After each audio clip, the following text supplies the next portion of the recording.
meetings are basically where we decide on how we're going to report the progress that we are achieving, in the short term, and the mid and longer term as well. Mr. Syed Hassan will deliver regular progress reports to the BWG, and this will allow the BWG to improve the decision-making process.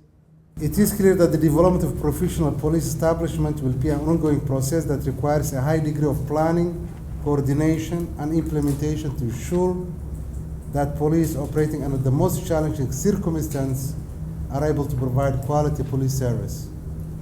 Share our information to regional heads through BWG as well as the technical committee that has been created. What we need to achieve is a credible, modernized, professionalized police force that has the capability and resources needed to take over and to carry out their duties.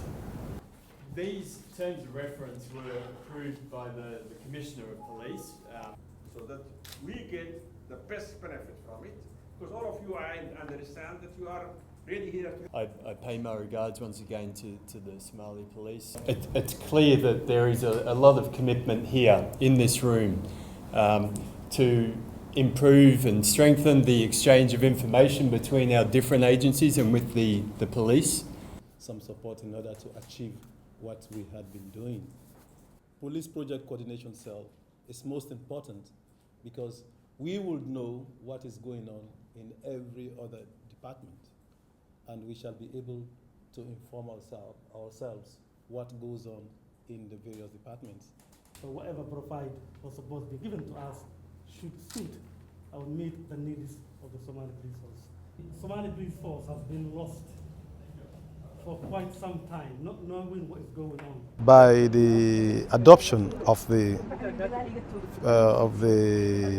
policing model by the Leadership Forum in Baidoa, that was a very wonderful development in this country, meaning all other police forces, that is the regional police forces, have been recognized, and that these police forces, together with the Somali police, that is the federal police force, will now be able to police this country in unison. And this is exactly what we have been clamoring for. The vision that we have is to be an international police force that can actually comply to international standards, not only establishing rule of law in Somalia, but also within the region itself. As you know, we live in a global village. Crime now is very transnational. It's not in one location only. It is something that is across.